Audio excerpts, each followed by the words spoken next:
listening to me speak for the first time, in 2006, I was actually supposed to die. It was supposed to be the last day of my life. The doctors had told my family that these are my final hours. I was in a coma, a deep coma, which was a result of having stage 4 lymphoma. The lymphoma had spread throughout my body, so I had tumors, some of them the size of lemons, all spread from the base of my skull, around my neck, and in my chest, and all the way down to my abdomen. And my organs had started shutting down, and my lungs were filled with fluid, and I was connected to piped oxygen. And while I was in the deep coma, it appeared to everyone around me that my body was limp and lifeless, but I was actually feeling amazing and no longer in my body. I was on the outside of my body, and I felt incredible. I felt incredible. Now, I've shared my story in many different outlets, and today I just wanted to give you a shorter version of it because I actually wanted to speak more about the after effects and the lessons I learned. So anyway, when I was in the coma, I realized that the real me is not the physical body, because I continued to exist even though I was in a coma and I was existing outside of my body, and I felt amazing and I felt powerful and free. But the one thing that stood out most was that I felt as though I was encompassed or enveloped in this feeling of unconditional love. And it was a kind of love that I've never felt in this life before. I went on to a point where I was given a choice as to whether to return or not. And I actually write about this in great detail in my book, Dying to Be Me. But when I reached the point where I was given the choice as to whether to return or not, at first I didn't want to come back. I didn't want to return because it was so beautiful on that side. My body was dying, and I had been suffering. My family had been suffering because I was dying, so no part of me wanted to come back. But my dad, who I met in the other realm, he was encouraging me to go back, and he said that now that you know the truth of who you really are, your body will heal. And this is the part I want to talk about, when he said, now that you know the truth of who you really are, your body will heal. So when I did come out of the coma, I was in the coma for about 30 hours, which is not even 2 days. I came out of the coma, and literally within 4 days, my tumors shrunk by 70%. The doctors couldn't believe it. They didn't even know what to write in my medical records. Within 5 weeks, I was completely cancer-free. I was still frail, and I had to build up my strength, but I was completely cancer-free and left to go home to live my life cancer-free. Now here's where the challenge started, and this is what I wanted to talk to you a little bit about. I understood that the cancer was because of a lifetime of choices and decisions that I had made. And I realized that the cancer was because I had never, ever allowed myself to be who I am from the time I was very, very young. Many people say to me, the cancer nearly killed you. And I say, no, the cancer saved my life. Our bodies are very smart, and our bodies are always trying to communicate with us. So I always say that I was killing myself even before I had cancer. The cancer was my body trying to communicate with me, and it was trying to save my life. I spent a lifetime of making myself small, of being a doormat, of giving and giving of myself, of putting myself last, of dimming my own light, of never expressing myself. In fact, of being invisible and very often even apologizing for my own existence. And I'd spent a lifetime of this before I even got cancer. And when I was in the other realm, I realized that the reason we come here is to shine our light and to be who we are and to be all that we can be. I had grown up in a culture where there's a lot of gender disparity, where women and men are treated very differently. And women are rewarded for playing small. In fact, if you express yourself, if you be all that you can be, it's not considered a good thing. You're considered to be a woman who has a mind of her own and too strong. And you get judged. You get judged by the other people in your culture. You get judged by society. And that was the kind of environment that I grew up in. Having now been on the other side and knowing that we come here to shine our light, I knew that I had to shine my light now that I was back in my physical body. And I knew I couldn't go back to being the person I used to be, because the person I used to be was the person who got cancer. But here's the thing, when you've had a radical change, a radical shift like that, and you can't go back to being the person you used to be, how do you go back into the environment where you were before? How do you fit back in? That was where the struggle began for me. And in fact, I speak about it in a lot more detail in the book, What If This Is Heaven? I speak more about all the things that happened after and how I had to integrate back into life again. So if you imagine, for example, someone who struggled with addiction and then they go for rehabilitation. And after being rehabilitated, their fear then is to go back to the environment where they actually manifested the addiction in the first place. So it felt as though I had two choices when I went back to my old environment. It felt as though either I had to risk losing my old friends or disappointing my old friends because I really had to be this person who I realized I truly was.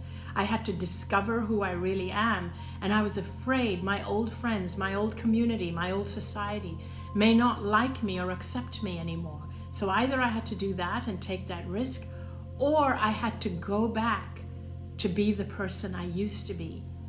And I knew that wasn't a choice, because the person I used to be was the person who got cancer, and I couldn't do that.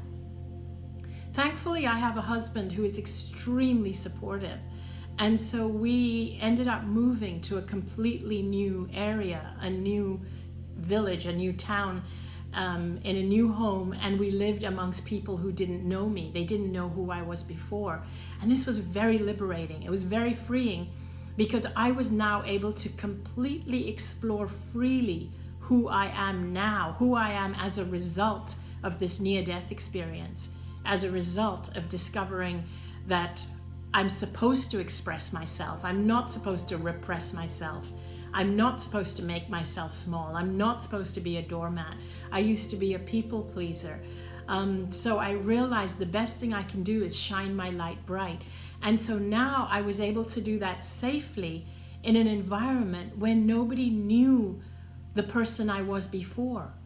And so I was able to truly explore and get to know this new me. And it was really an amazing journey, and something that it's something I highly recommend that you try, that you take yourself into an environment when nobody knows you and you totally rediscover who you are right now without all the baggage that you were in the past. This means that at any point in time, we can choose to die to who we were in our past. So even though in the book, Dying to Be Me, I speak about the day that I actually died and going forward from there, what subsequently happened, any of us can choose to die to our past at any time if we actually choose to do that. And it's a beautiful journey, and really I do highly recommend it. What I discovered over the years was that I felt a lot freer. I felt a lot more expansive and open, and it allowed me to not worry about what people thought of me. When I was in my old environment before we moved, I always felt that I had the choice of either being who I am and disappointing people, or pleasing people but suppressing who I am. Those were like the two choices. But that feeling dissipated once I moved to a new environment when nobody knew me. And it can be so freeing to really start to discover and get to know who you are, truly get to know. And when you start to get to know who you are, what I did was I started to make a commitment to myself that I'm not going to judge myself. Whatever transpires, whatever comes out, I'm going to let it. I had the advantage of having been in that near-death experience where I discovered that in fact, all of us we are all actually amazing, beautiful, powerful spiritual beings. Every single one of us, we're all beautiful, powerful spiritual beings. We are all pure essence. We are all pure love. And I realized that all these other things like fears and insecurities, excuse me, all of these are an accumulation from here. They're not something that we have in the other realm when we die. They're not part of our pure essence. They're part of this physical world, this physical life. So if you can get in touch with your pure essence, you're not any of those things. So when I'm feeling fear, even if I'm feeling anger, even if I'm feeling dislike, I realize that if I allow it and not suppress it, it passes, because it then allows me to get in touch with who I really am at my core. But when I suppress it, anything, anger, dislike, feelings of hurt, if I suppress them thinking, oh, I should be beyond this. You know, those of us who are on this journey, spiritual journey, reading self-help books, we're the toughest on ourselves. We say, oh, we should be beyond this. I should know better than that. And we suppress it. The more we suppress it, the more it adds to the layers that separate us from who we truly are underneath. So I say accept everything. That's how you're truly authentic, is when you accept everything without judgment. Even what you would judge as bad or negative, just accept it. And when you're able to accept it, you allow yourself to get to your core of who you truly are. That's when you allow yourself to have what I call an inside-out view of the world. I speak a lot more about having an inside-out view of the world. In fact, I think I spoke about it in both books, and particularly maybe in What If This Is Heaven, because we seem to think that the outside world is real, and so we react to what's happening on the outside. Whereas I realized from the near-death experience is that my inner world is actually real. I'm being guided all the time, but I don't hear it when I believe the outside world is real. When we believe the outside world is real, we're reacting to the outside world. And if we're reacting, and think about it right now with the news, the mass media, you're reacting to the outside world and you are creating turmoil in your inner world. Now, if you did it the other way around, if you realize that your inner world is real, so have an inside-out view, tap into your divinity, tap into your inner guidance first. Clear that first. Tap into the beauty inside you, your guidance, which is always there. Tap into that first. And when you tap into that first, and what happens is your outer world then reflects what you feel inside. You can create a better world, a better life for yourself when you tap into your inner world. But instead, what we're doing is we are tapping into the outer world and allowing that to create turmoil in our inner world. What I'd love to do is take some questions from you. So I have a beautiful assistant standing by here, Milena, who's going to shout out some questions. And feel free to ask me anything. Nothing is out of bounds. I'll take as many questions as I can. Tara asks, if everything happens at the same time, does that mean that my soul exists in another dimension, the other side, at the same time as I exist in my human body?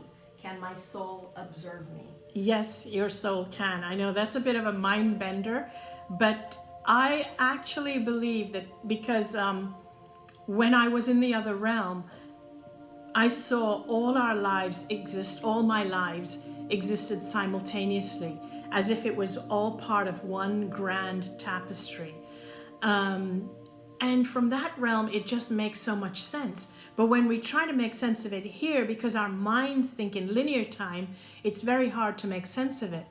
So when we experience what we call past life memories, we're actually seeing past lives that are happening concurrently, but we perceive them as being in the past. And it's also possible for a future you to be guiding a past you, or a future you to be guiding a present you. So because it is all happening concurrently. So thanks for that question. Eventually I will write a book that goes deeper into that. And currently I'm writing a book about being a people pleaser and a doormat, and recovering or overcoming from that. Lynette asks, how about a child with cancer? How could they have created that? I'm in the middle of this right now. Oh, first of all, my heart goes out to you. Truly, my heart goes out to you. So I want you to know first that your child did not create it consciously or deliberately. But children are very, very sensitive. And there are many reasons why children get cancer. But I want to say here that, have you noticed that it seems that the most sensitive among us are the ones who pick up the most diseases, because we absorb the feelings and the energies of the people around us.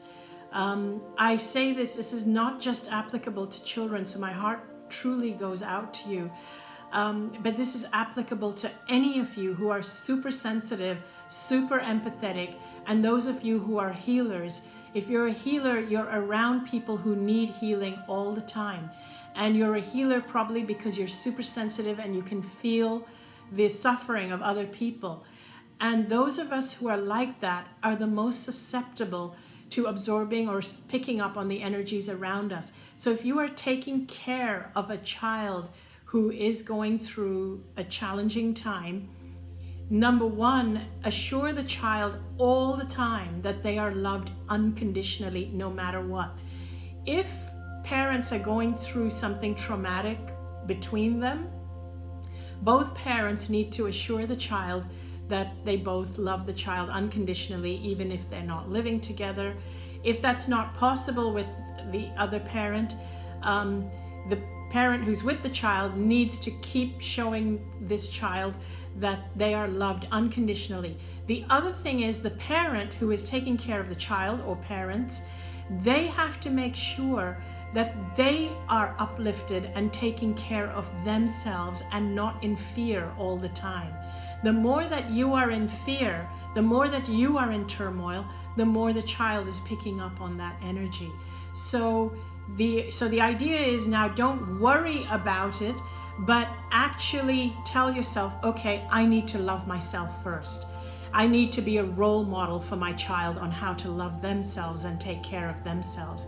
So think in terms not of caretaking, but in terms of being a role model and in terms of loving. You're there to love your child and to be a role model for your child. So love yourself first, take care of yourself first, uplift yourself, and then be there for your child. Thank you for that question. Shannon asks, does God have a sense of humor? Oh, God, absolutely, yes. God has a sense of humor. God doesn't matter if you call her or a him or it. I mean, you can even call God the geezer in the sky. We need to develop sense of humor. It's us who don't have a sense of humor. So yeah, absolutely. We need to really not take spirituality so seriously or religion so seriously. Rawlette asks, how to accept? I get what you're saying, I just don't understand how to accept things and just let them be. Can you speak on that? Okay, so it's about accepting things. So even if you can't accept something, accept that you can't accept something. And so I'm glad you asked that question, because sometimes when we can't accept something, or when we feel fear about something, we then feel fear about feeling the fear. We say, oh my God, I'm not supposed to feel fear. Fear causes cancer. I shouldn't feel fear. It causes negativity. It'll manifest in something bad happening. So my point is, accept that you feel fear. Accept that you can't accept things. Accept that you can't surrender. Accept that you can't allow, you can't let go. And it's fine. It truly is about even accepting what you can't accept and take it from there. Shamila asks, do we have free will or is everything predetermined? That's a great question. So we come here with a intention. We have intentions of what we plan to fulfill. I call that, so our intention is what you could call our destiny, and our destiny is basically our highest potential. So we don't necessarily fulfill our destiny, but our destiny is what we intended as our highest potential of what we wanted to attain or be or express when we came here. Now we have free will as to whether to attain our destiny or not. We always have free will as to whether to follow our destiny or not. And so what prevents us from following our destiny? What prevents us is fear and lack of self-love. What keeps us, or what allows us to attain our highest potential or follow our destiny? What allows us is self-love, to really shine our light, be unafraid of failing, to not judge ourselves, to allow ourselves to make mistakes, to never feel that we have to apologize for our existence, to not feel small. These are the kinds of things, if we're unafraid to be who we are, we can truly shine our light and attain our highest potential. And basically our destiny is our highest potential. And we have the free will as to whether to attain it or not. One last question? One last question before we sign off. Rose asks, could you please explain from your experience how to approach a cancer patient regarding their illness, how to initiate a conversation on this topic, and how to convince them to get and then it cuts off. But, okay, that's a great question. So first of all, I'm going to start with the last statement, was how to convince them. I don't believe in convincing anyone of anything. The only thing you can do is support people and be there for them. Be there for them on their journey, on their terms. So we can't convince them on anything. So the way to approach a cancer patient would be to listen, to be there and say, I'm here for you, and then listen. And if they are the type of person who wants to know more about anything outside of conventional medicine and ways to heal their cancer, or who wants to know more about the reasons why they possibly could prevent cancer from coming back, if they want to know more about the emotional connection. So first we have to listen to see if they're open to that. Then it would be something, we have to be careful never to judge the person, never to make the person feel it's their fault they got cancer, because it's never your fault. It's never anybody's fault that they got cancer. I say there's a big difference between taking responsibility and saying it's your fault. If, for example, something happened to you, like as a child, let's say you got raped as a child or something happened to you, it's 100% not your fault. You had no control over that happening and you should never be blamed for it. But if you are still suffering the trauma of it or the after effects of it, it's your responsibility as an adult to get help or to be helped through it. And that's the difference between responsibility and fault. It's your responsibility. Nobody else, it's not anyone else's responsibility to help you. It's your responsibility to get the help you need. So when somebody is seeking help to understand their disease in a different way, then we can be there to really open the doors for them and to show them different ways, to show them the books that have touched you or inspired you. And when somebody wants to be supported a certain way, when they say, I want to be supported in alternative and I only want people who are uplifting, then support them in that way. I want to just quickly also share with you my own experience when I was going through cancer. what was happening was there were people who believed in conventional medicine who were telling me that this is the only way to do it. And I was really fearful of conventional medicine. I was fearful of the chemo because I really felt they were toxins and I didn't want toxins in my body if I was already sick. But I had people telling me, you're crazy. This is the only way to do it. You're going to kill yourself if you don't do it. So when I did the chemo, because of them, I had people on the other side, on the alternative side, who were saying, how can you do that? How can you put the poisons in your body? So in other words, when I was going the alternative way, I had the people on the conventional side telling me I was killing myself, I was crazy. When I was going the conventional way, I had people on the alternative side saying I was crazy, I was putting toxins in my body. So today, I don't tell anybody how they should be doing it. It's a personal journey, but here is one piece of advice that I would tell you is choose the route that makes you feel empowered. Choose the treatment, the doctor, the team that makes you feel empowered, not disempowered. Choose the one that really makes you feel like you want to live life again. And if you're dealing with an illness, don't focus on the illness, focus on living life. Focus on your reason for being here. Focus on what you will do when you get healed. Don't focus on the illness or the treatment. Focus on what you're going to do with the rest of your life when you get healed, and get excited about that. So thank you for tuning in. I still love talking to all of you, so tune in for more. Join my Facebook page. And you know what? I'm really excited also to tell you that my website just had a total facelift. And it is every color in the rainbow because that's my favorite color. And so check it out, please. And until I see you next time, join me on my Hay House radio show. Take care. Love you all. Thank you for tuning in. Bye.